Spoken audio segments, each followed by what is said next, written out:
going on, everyone? It's your boy Wisco Madman coming at you with another episode of Wisco Investigates. This time, I wanted to dig into one of the other YouTubers talking about their own true crime story. This is Larissa Slxughter, somebody I've talked to, collaborated with, kind of discussed things with on panels and whatnot.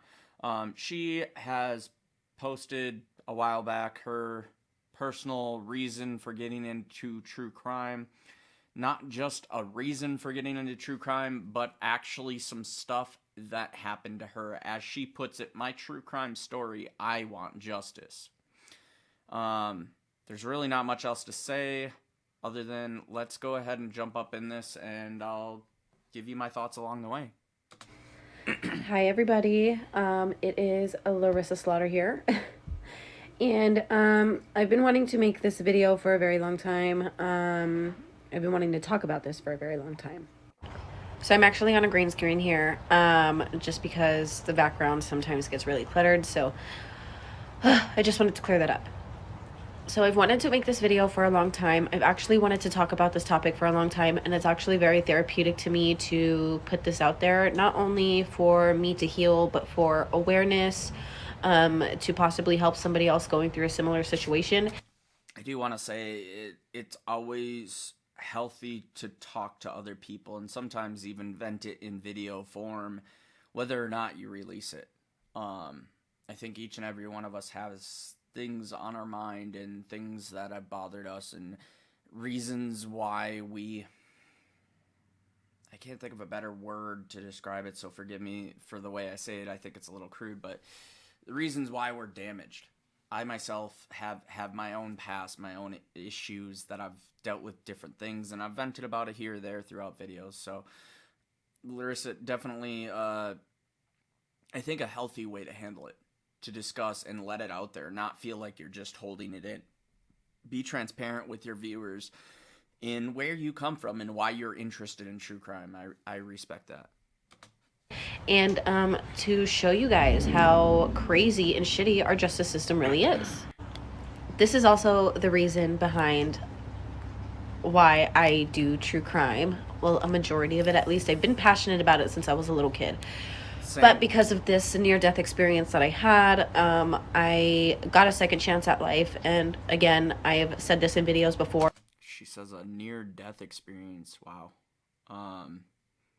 Side note, the actual reason I was originally pausing this was because I can relate to kind of being into true crime ever since I was a kid.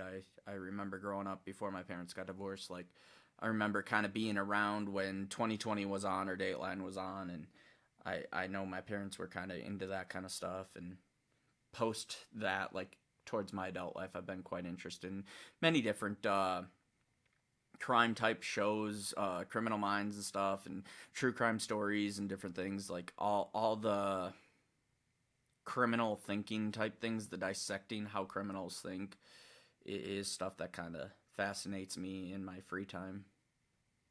Or that I wanted to be a voice for the voiceless. So I just wanted to warn you guys that there is going to be very graphic photos in this video. So she said it, I'm going to say it again, trigger warning. Like, those of you who have watched any of my true crime stuff, I think that's pretty well given. But nonetheless, she is reasserting that her story is not an easy one. So there may be images, there may be things that she says, things that I say that may not be for everyone, so keep that in mind. We're going to be talking about SA. We're also going to be talking about domestic violence. We're going to be talking or showing a lot of... So she said sexual abuse and domestic violence, I believe, is what she was referring to. Trigger warning, blood, and things of that sort. So I just wanted to let everybody know. This is literal true crime stuff. These are crimes that have happened to me personally, and other people that I have been associated with. And I just wanted to bring awareness and spread awareness to the stories, because not only does my story need to be heard, but the fact that I do have a story behind why I do true crime, I feel like that needs to be heard as well. It's also a way that, just kind of my perspective of it, that people can relate to you as well. Um, I think if people were more understanding of each other and related to each other more, there'd be a lot less hate and a lot less cruelty in the world for sure. Also, if there's any other true crimers out there that would like to post a reasoning behind why they do true crime and why it's a passion of theirs, I feel like everybody would love to hear that. I feel like everybody would love to hear that you guys are actually passionate about it and not just here for the clicks and views. So I guess here we go. Let's dive in. I feel that. So I had a very, I wouldn't say the greatest upbringing. I did have a great upbringing because of my grandparents, majority, because my mother did take me out of an abusive household, away from my father. Now, that did cause a lot of problems. I mean, I have gone through so much in my life, as far as even in second grade, after my mom left my father, being kidnapped from school in second grade and sold back to my mom for $500, for my dad to go get high. Police were looking for me. Firefighters were at my school. I was talked about at school for years and years after that. Dude, that's damaging as fuck, bro. That's damaging as fuck. Like, I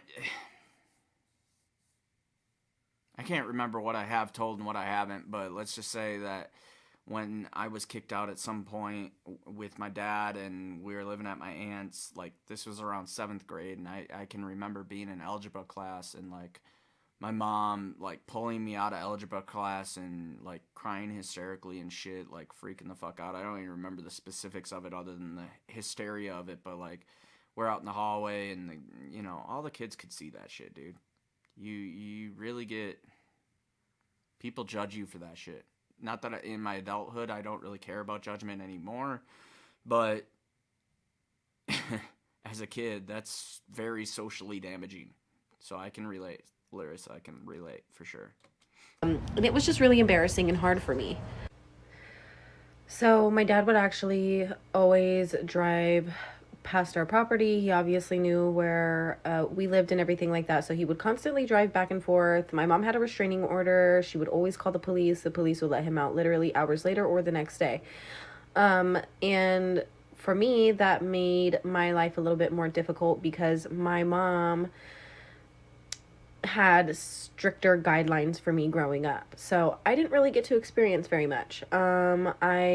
Because of the fact that I had such a strict upbringing, I started lying a lot. I started rebelling, especially in high school, because I was being made fun of. I will I will say this to the parents out there. I'm not telling you how to parent, but from a kid's perspective, thinking about rules and thinking about strictness, like, if you're too strict on your kids, no, they will probably try to find a way around that. Because I know that was the kind of kid I was. I was out to find a way around every single rule. And I just wanted to be cool too, and so Every kid again, wants to be my life cool, was I pretty believe. I really challenging do. growing up, especially being in my day and age, where going through We all school is want to very feel difficult because of the fact accepted, that you too. get bullied, you get made fun of if you don't have like the newest, latest, up to date stuff, and it's the same way now. Dude, the materialism our generation was taught is. It's sad. It really is. Like, I like nice shit, but the live and die by the nice shit is a little ridiculous. But I never had a relationship with my father growing up. I know that while him and my mom were together, that it was very abusive. I've seen a lot of things abuse wise and everything like that. But I did very well. I graduated from high school, and I still maintained a good relationship with my mother. Because although she was going through things such as depression and everything like that, she never was not there for me as my mom. So, and I think that me going through what I did in my adult life definitely made me see things a lot more different than when I was a child. So that's on a good note. So yes, I did graduate from high school, and then I ended up going and working at O'Reilly Auto Parts for my first job. That's my So favorite auto parts store. I did get hired at O'Reilly in 2015. That was my first job that I ever worked at. And of course, it's a young girl, going into a male's, I guess you can say, job or career. And so I did not know that the coworkers of mine all formulated a bet, and they bet on who can pretty much get in my pants first. Now, at the time, I have to. Sadly, that is how immature boys are. Um, I I have no justification for it as a man, as a straight man. Like, it's peer pressure and testosterone will do some weird fucking things to you, I think. And that's in no way a defense of that. It's a simple explanation to the unexplainableness of why people choose to be that way. Because as an adult, as I've gotten older, is sex still something that I like? Yes, I'm not denying that. But I just have more understanding of people. I care more about the person that I want to be with. And I care more about less drama in my life. I guess I see shit way different than I ever did in high school, I'll tell you that. As far as the women relationship sex type shit goes. But I do understand the peer pressure of it. Like when one guy starts egging it on and a couple guys get in, then you feel pressured into, oh, let's make bets about this and everything else. And that's by no means justifying some sort of victimhood for the guy. It's definitely not. He can't claim to be no victim or nothing like that. It's just really pathetic that they got to bet on who can sleep with her. Honestly, it almost makes me think, like, when I try to overanalyze and dissect things, it almost makes me think that it's probably more towards the primal instincts. If you look at how wolves are, lions are, any of those different animals that fight over the female and shit like that, like, I don't know, it's weird. It's unexplainable. It's nature, I guess, and that's not a justification.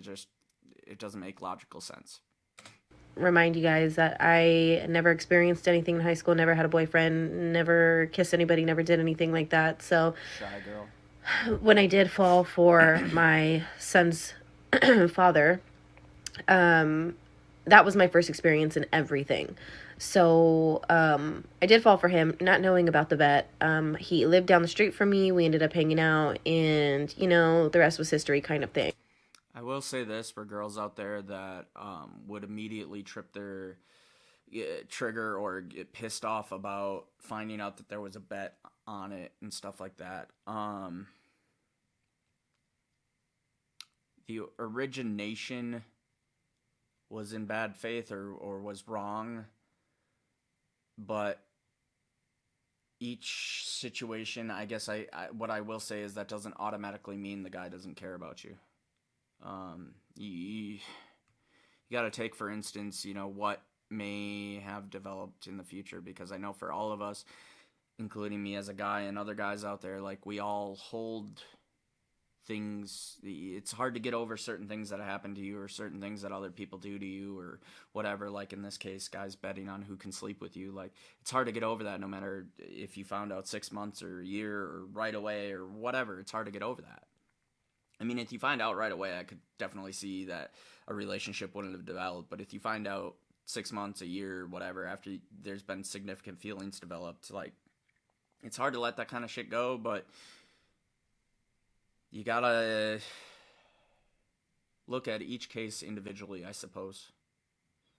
It's definitely a wrongdoing, but is there something there that you don't want to give up,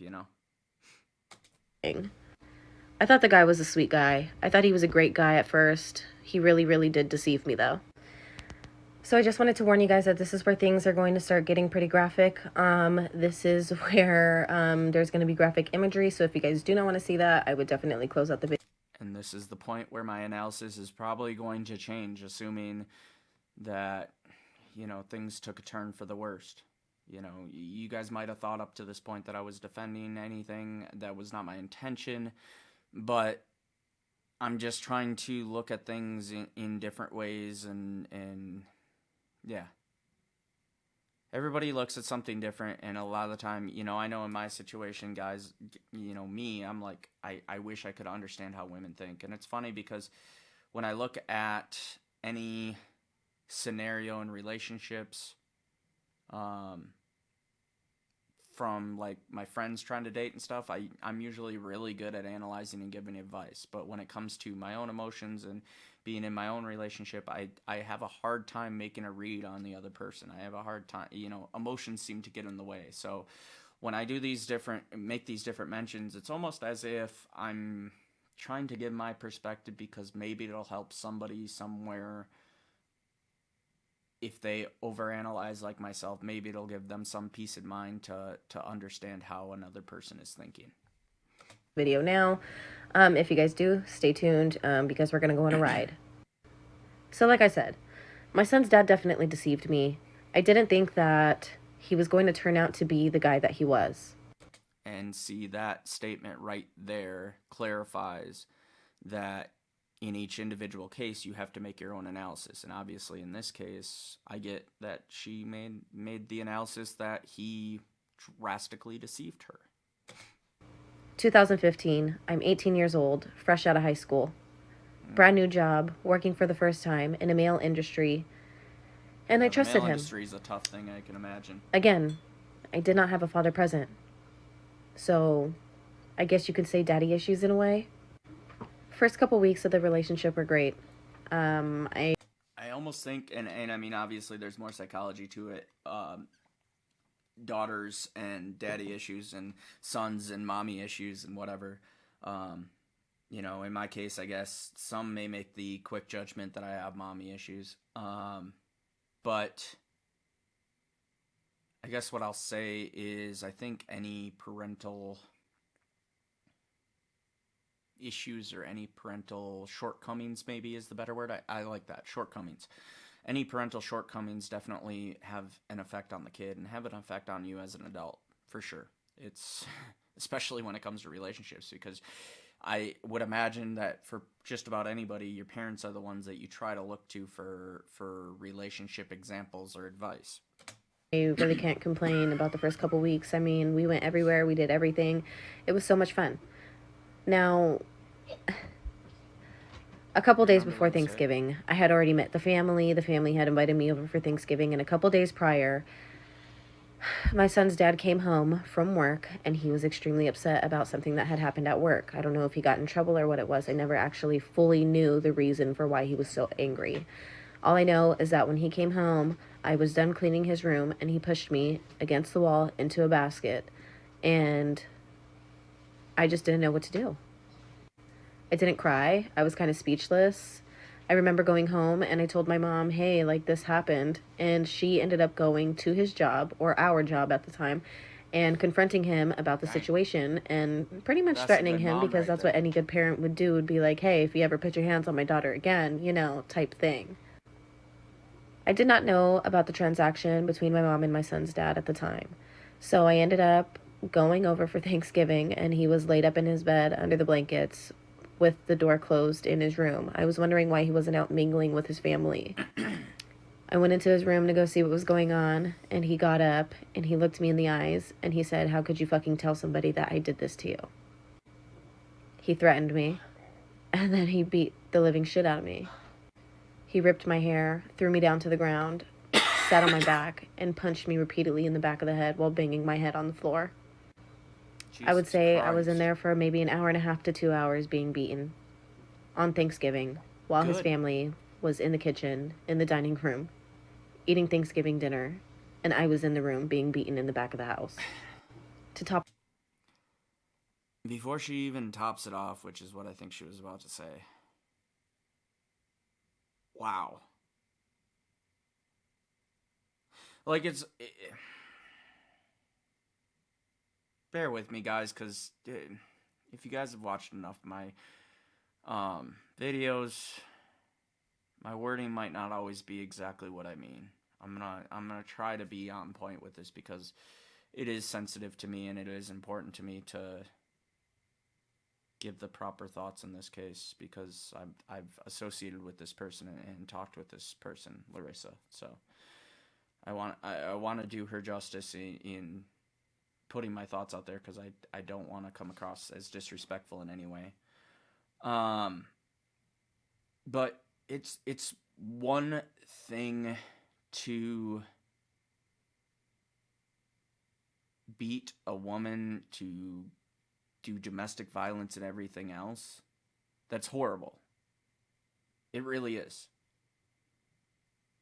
But to do it on Thanksgiving, which, I mean, y'all that know me know that I don't really care too much about holidays, but I recognize that society does.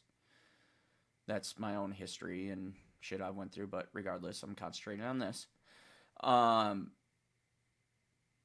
It's to do it on Thanksgiving when you have all your family over. All his family over is what it sounded like, if I caught that correctly. What the fuck, dude? And the length of time is like, good God. What'd she say, an hour and a half, 2 hours? Like, what the fuck? Yeah, I'm beginning to lose words here. Top it all off, he told me to clean my face and go get ready to go Black Friday shopping. After crying and not knowing what the hell was going on, I just listened and I did what he told me to do.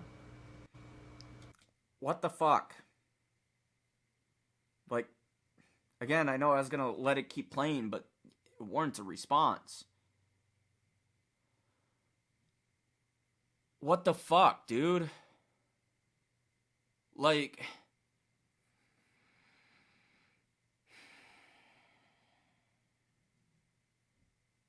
how do you then turn around after something, you just beat the living fuck out of this woman? And for like 2 hours. And then act like it's her fault and clean yourself up. We need to go do shit. During the holidays, nonetheless. But see, in the very beginning when I was being abused, it wasn't very hardcore. That was more the hardcore time in the very beginning, but it was more pushing, shoving, grabbing, pulling hair. Toxic. But it got worse. This is Henry, my offender.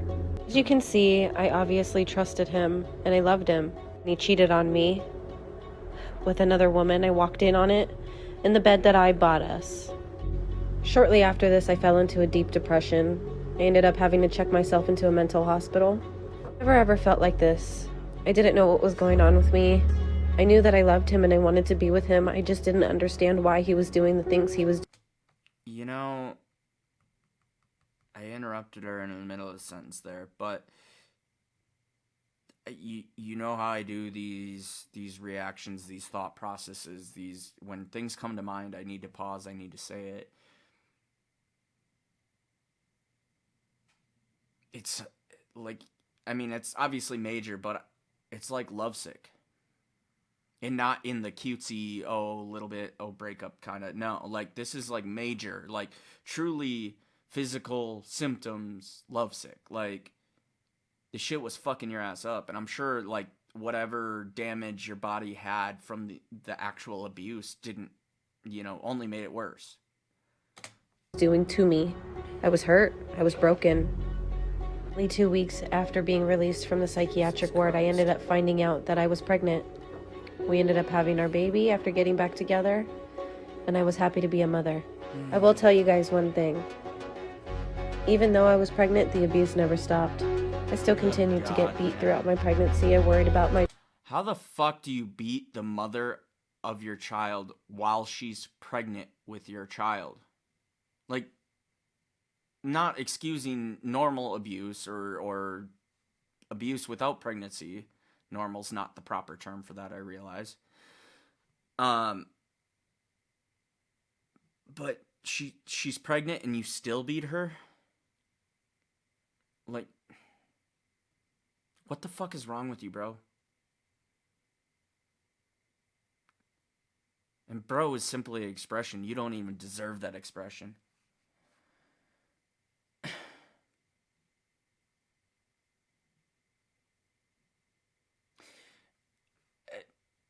I can pull a little bit from a connection to something similar I have.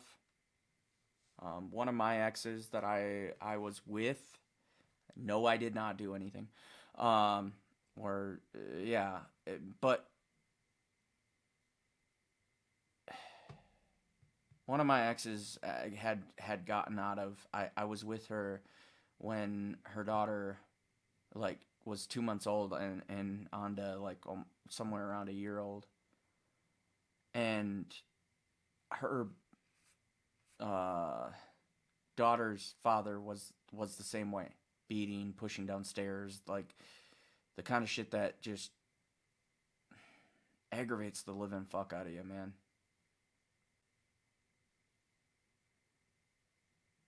Like, goddamn, dude.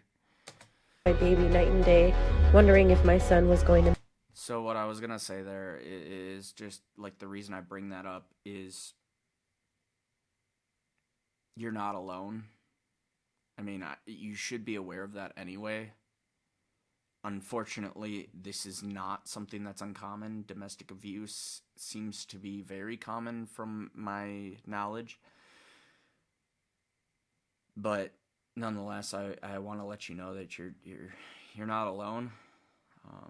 There's unfortunately plenty of women that have suffered this, and I'm sure some men that have suffered their own version of domestic violence as well. Make it to see one day of life. My life was nothing but pure destruction at this point. Pure anger, putting holes through doors, shit like that. Like, God. I would walk around with bruises all over my body. In the grocery store, people would stare. It was so embarrassing to even walk out in public. And people already assuming or probably thinking that they already knew what was going on. And I'm sure that their thoughts were right. See, this is just the very beginning. Very little scratches, bruises all over my body. All the time, I'm sure. The bruises got worse, cuts got deeper. They went into more visible places. All I did was consistently fall apart, cried every day. My face was breaking out because of the stress. Couldn't take it anymore, so I packed mine and my son's stuff up. We got on a flight and we moved to Utah. So I picked up and I moved to Utah. I still was being harassed. I still was being... Yeah, I caught some of those there, you know, like, you want to be married or you want to get married or something along those lines. Like, holy fucking control issues, bro. Coming from somebody who's been working on control issues since I was like 12 years old, like, I can recognize that shit from a mile away. I think a lot of people have them, but there's different degrees of it for sure. But this is definitely an expression of about as bad as it can get. About the only way you get worse is like fucking mass shooter or some shit. Jesus Christ. Promised things. I still was being manipulated into a relationship that I didn't know whether I wanted to be in or not. I was lost as a woman, I was lost as a mother, and I was lost as a partner. On top of all this, obviously the emotional abuse, like, you see all these fucking text messages going across, like,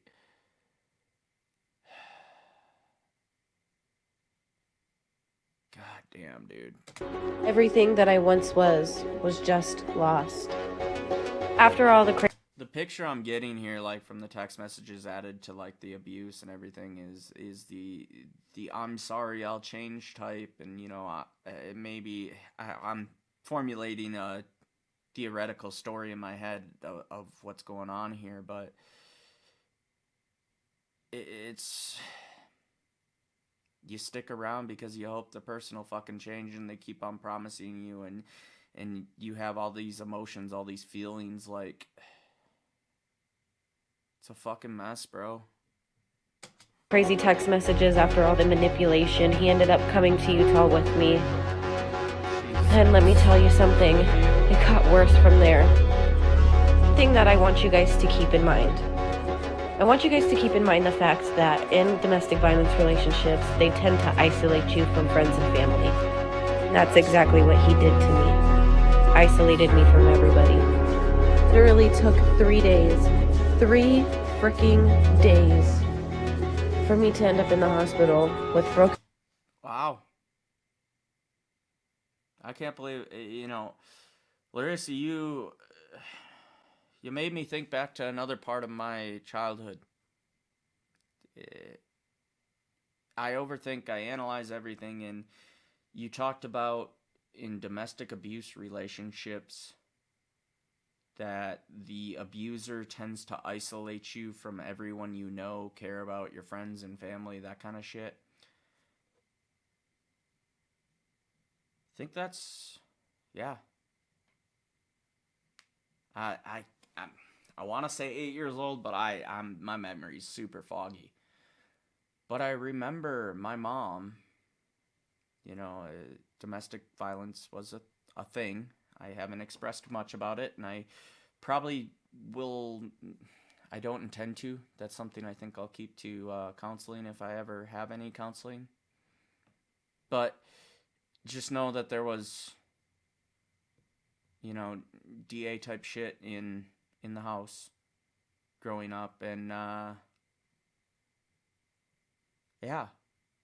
First it was my I think, if I remember correctly, again, foggy memory here at the moment, but if I remember correctly, first we isolated from her side of the family, then we isolated from my dad's side of the family. And the excuse was always that, oh, they're crazy, they're bad influences, they're whatever. They were the problems, and that's why we were isolating.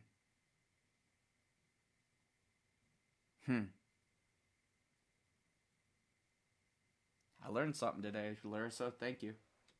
I mean, saying thank you in a story like this is fucked up, but you get what I mean. Broken ribs and a collapsed lung. I had to be transported to a different hospital to stay in. All I wanted to do was just go home. I cried every day. I was falling apart. Trying to be the best mother possible in the midst of all this chaos was so difficult. I would break every single day, but bottle it all up inside so that my son didn't see me falter and break. The abuse just continued and did not stop. It just got worse over and over again. All the bruises, my toenail gets ripped off. I'm completely isolated from friends and family. I'm living in a whole different state where I don't have any friends. Man was consistently stealing my breath from me. It happened. On this particular day with Henry, he kicked me in the face. Jesus. He strangled me. Fucking tooth change colors? Like, god damn, dude. How hard did he fucking hit you? I mean, busted lip is one thing, just thinking about combat in general or getting hit, but when you fuck up teeth, that's a hell of a hit. Wow. He ripped my hair out in chunks. He busted my lip open from the kick in the face. I had 2 black eyes. A kick in the... Jesus Christ, dude. I hope to God somebody castrates this man. I am not sorry for saying that. I could not eat. He's not even a fucking man. I left, and I was homeless after, while healing with an ugly face. So here's where the day that I almost lost my life comes in. Now, I'm going to warn you, the video is extremely difficult to watch. It is sad.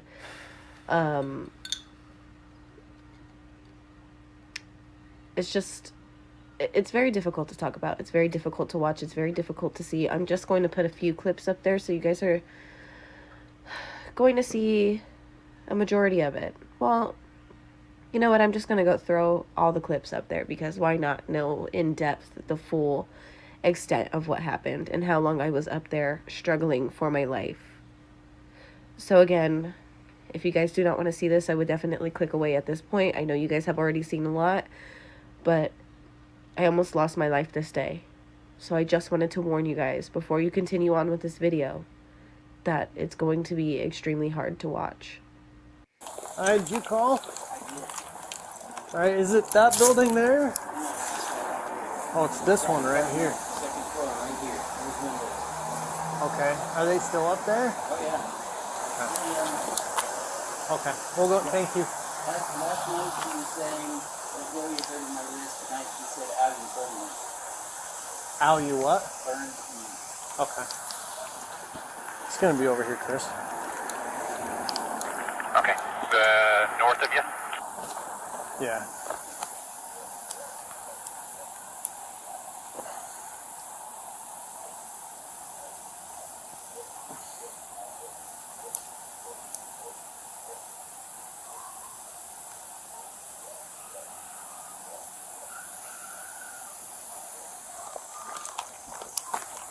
Hey, there's yelling.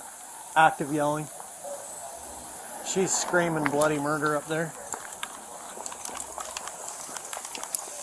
The house is divided into a couple of apartments.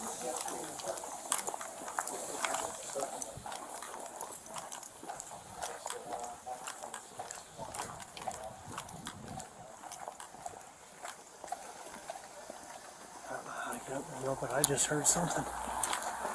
Just heard her screaming. Dude, there's no fucking question. Why are you guys waiting? You could fucking hear it. You gotta go up front.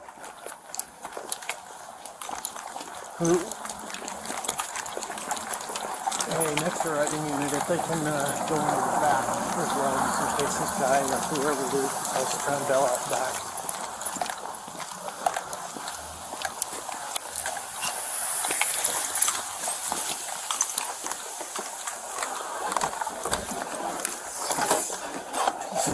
Too familiar, man. Like, I respect that the PD's trying to figure out what's going on, but the delay is irritating me. It's been, what, over a minute since she screamed that you could verbally, like, hear it? Sorry, guys, I just talked over that.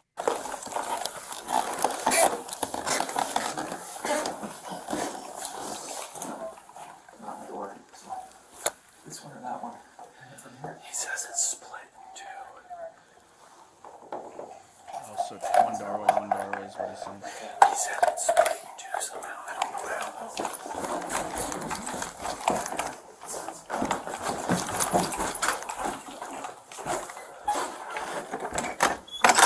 Oh, they're trying to lock down the whole premises.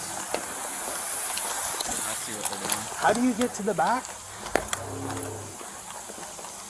I've never been in the house, but I'm pretty sure it's like the restaurant here, which is going to be 3 or 4 apartments.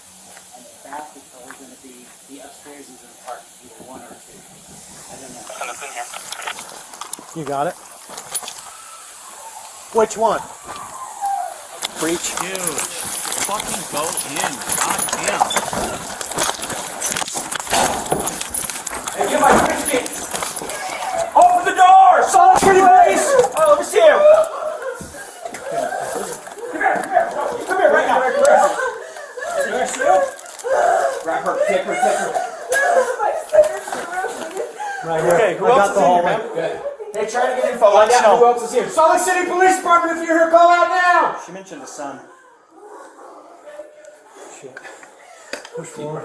Okay. Push. I got you. You guys got that? This is all clear. I can't see, so. Go down. Okay. Hallway. Let me see your hands right now. Put him down. My hands are right. Put him down. This is my Put him down. He's I sleeping. know. He's sleeping. Don't touch him Put like him that. down. Don't touch him like Put that. him down. Turn around. Turn around. Put your hands. Turn around. What am I doing? Put your hands behind your What back. did I do? Do what you're told. That's what you're doing. Hey, Shut up and do what you're told. this is my house. I didn't do nothing. I didn't do nothing. Finally left, and I never looked back again. I was too scared to testify in court, so the charges all dropped. Blood spatter on the wall, blood on my son's t-shirt. It was crazy. Now you guys may be wondering where my dad was in all of this. Remember when I said that my dad was an abusive person as well? Well, when I was 18, I gave him a chance to find out for myself what really happened.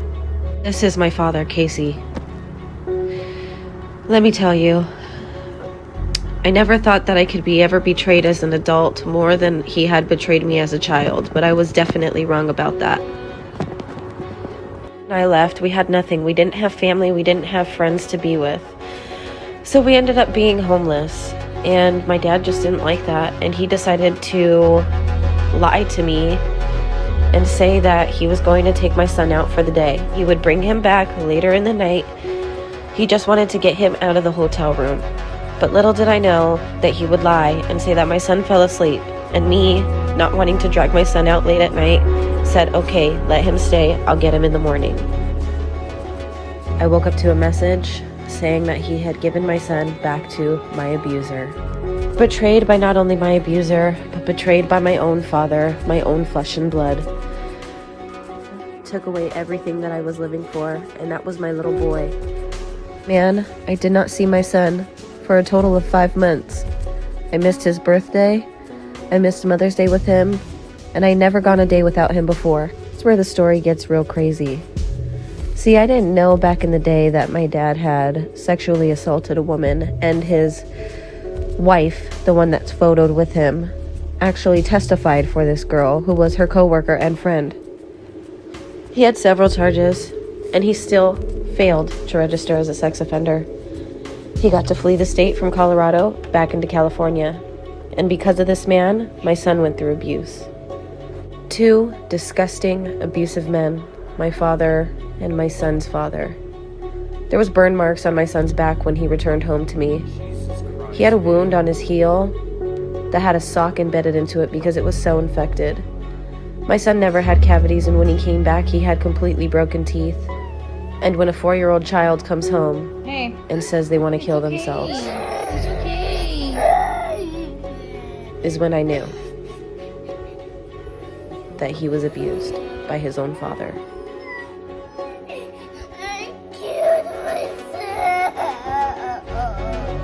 What? You don't say that, baby. No.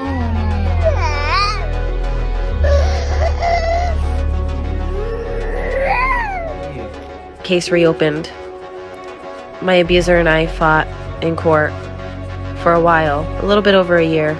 Remember, suffocation is similar to strangulation, and the strangulation charge is considered attempted murder.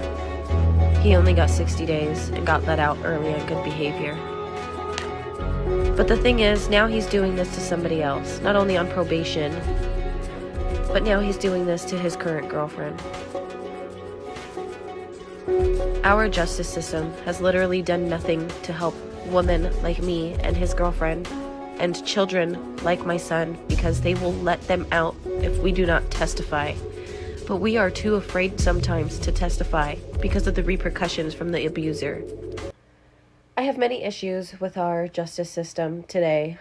I don't know how somebody can be on probation for a strangulation case, have a prior strangulation case, get new charges for domestic violence and aggravated assault, and violation of parole, and get let out and get to walk the streets today.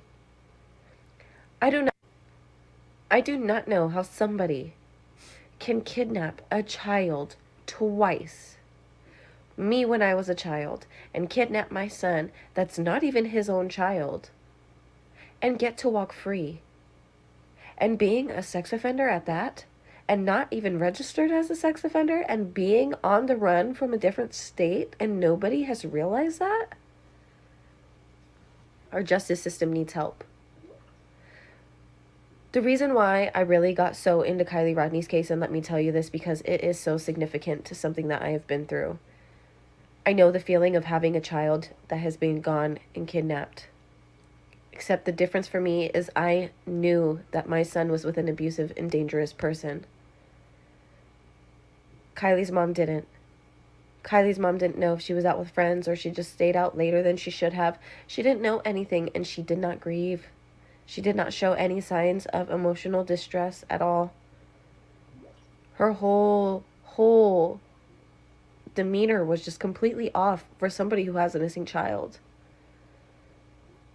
Me, I knew somewhat of where my son was at. Somewhat. Except the thing with me is that my son's father decided to leave his job, decided to leave his home and move somewhere else. And in that 5 months, I had no idea where my son was. And when I tell you I fell apart every single day, I could not keep my composure at all. I cried every single day. I could not speak to anybody about the topic. It broke me down, even talking about it.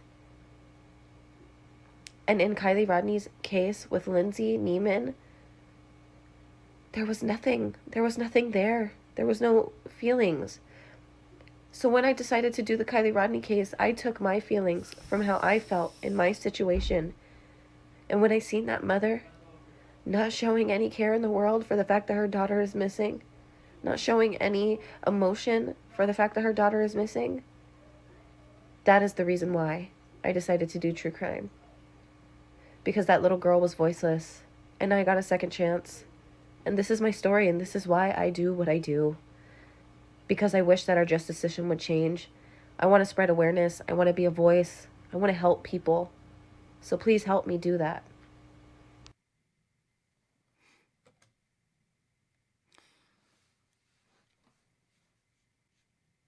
I'm really at a loss for words.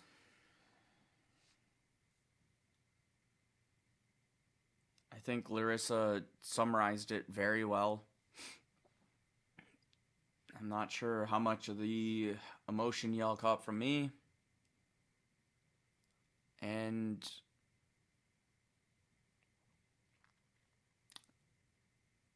if it needs explaining, that's between me and her. But as far as this stuff goes, guys, these stories are out there. This is far from the only case. This is the reason why Larissa looks into true crime. This is the reason why it's reasons like this that are why people look into true crime, because they want to do something for somebody. They want to help people that have been through either similar situations as themselves, or they just simply know of people that have been through situations like this.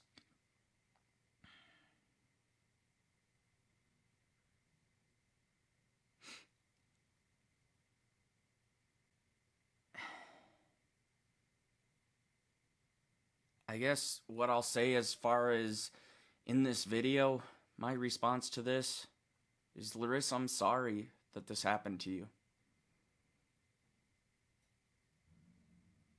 And as far as anything I can do, all I can say is my perspective is that person, I'm going to use person to stop trying to demean others and be more sensitive to this scenario, but that person who is not a man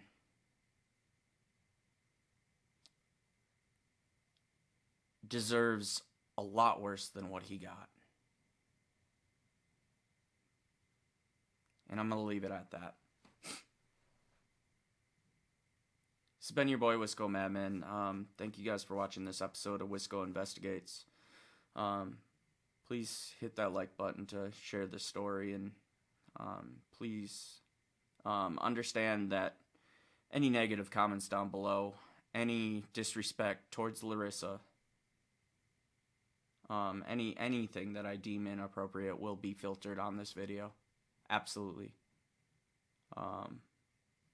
So comments are greatly appreciated, but please keep them positive.